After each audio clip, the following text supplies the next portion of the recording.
Hey guys, what's up? Amir Fazeli here from Adonis Athletics. They call me the Salty Strength Coach, and in today's episode we're going to talk about sniffing salts. So if you train with powerlifters or strength athletes, mainly powerlifters, let's be honest, powerlifters and strongmen, or if you're a powerlifter or strongman yourself who's been in it for a while, you may have come across one or two friends or people in your gym, especially if you're training at a powerlifting or a performance sort of style gym. You may have come across those people who tend to overdo sniffing salts a little too much. You know, they do it before they go to the bathroom, before their warm-up set, before squats, bench, deadlift. They do it on their off days. They just all the time got their nose in a bucket of sniffing salts. And so at some point, you start to wonder, is all of this going to have any kind of a negative effect? You know, is it, what happens here, you know? So for those of you who've never done sniffing salts, they're basically the ammonia caps or tablets that you sniff, or it might be like crushed ammonia in a canister that lifters sniff before they go out to do a lift, and it helps immensely in giving you like a rush of wakefulness, a moment of clarity, if you will. It can play a pretty good role in waking you up when you need to wake up, especially for those lifts that are really important. They're going to make that difference in you getting a PB or getting a medal, getting a record, what have you, right? And so used correctly and used at the right time, they can be very, very powerful, very useful. They can give you that extra, even 0.5%, you know, at some competitions make a big difference. But you got some people who tend to, they're the equivalent of, you know what it's like? They're kind of the equivalent of those people who have coffee. They start out with just 1 a day, and then they have like 2 a day, then 4 a day, and then 7 a day, and they're having like, you know, 7, 8 coffees a day, and it does nothing. They can have coffee right before sleep, and they'll still be able to sleep, you know. So that's kind of what we're going to talk about a little bit in today's episode. You know, do you really need to sniff sniffing salts all that much? And like, I know I'm having a little bit of a humorous / sarcastic approach to it in this video, but it can get pretty serious if it's not kept under control. You see, the body in a lot of aspects works in a lot of ways. It gets used to things, right? And if you need sniffing salts all that time, all that much, with that type of frequency, it means a couple of things. First of all, you're probably not confident about the lift, because if you have to psych yourself up so much that you have to go through just the normal psyching up segment, or whatever you want to call it, just psyching up mentally without the sniffing salts, because that comes first, right? Then comes the sniffing salts. If the weight that you are trying to lift is so hard, so intense, such a big deal that you need to not only psych up, but also off the back of that, need sniffing salts to be able to make the lift, my friends, let me tell you, you are going to be burnt out very, very quickly after not a lot of weeks of training, because the more you psych yourself up, the more you require any psyching up of some sort, the more the nervous system gets involved in your lift, the more it gets strained, the more it has to work, right?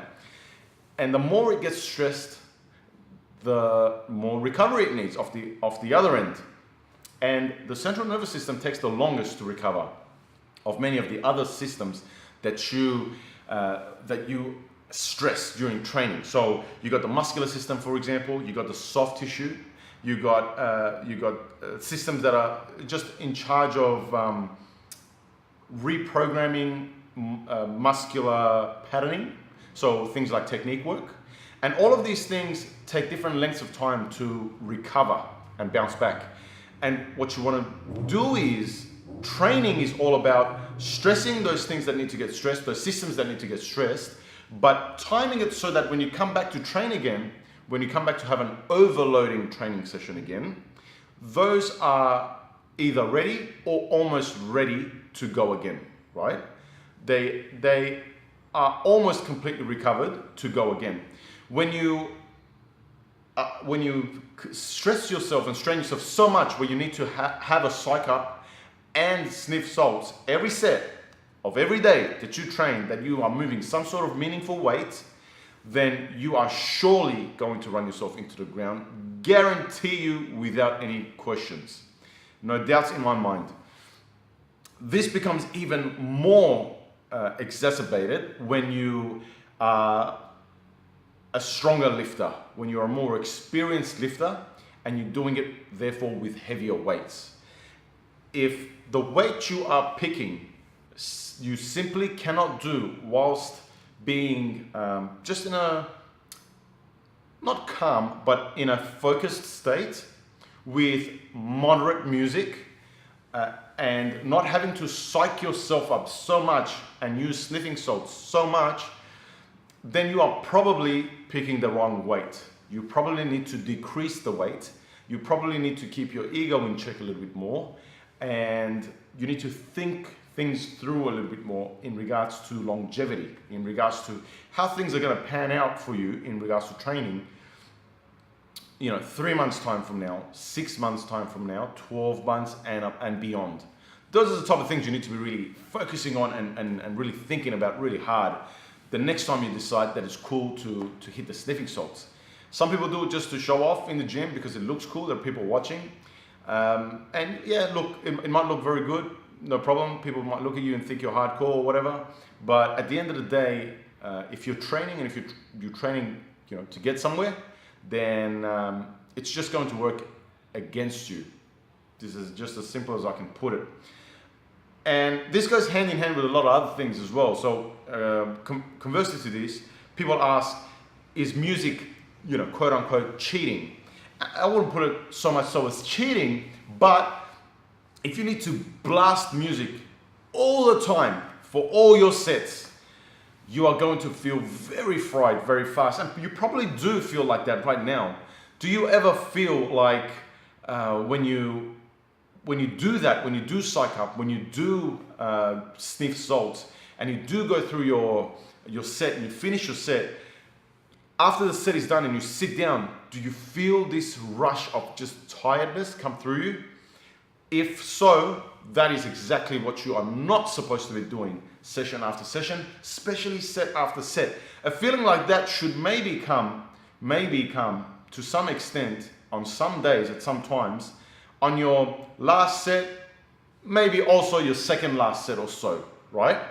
And even then, maybe during your peak period, when you're peaking towards a competition, when things tend to be a little bit heavier more regularly, if you can consistently remember a time when you just feel fried, when you feel shot after a session, when you feel like you had to sniff salts and you really had to psych up all the time to get the work you need to get done, then you're probably going a little bit over the top, and you really need to reassess and think about what you're doing and how you're approaching training and what it all really means in regards to stressing the body and recovering the body.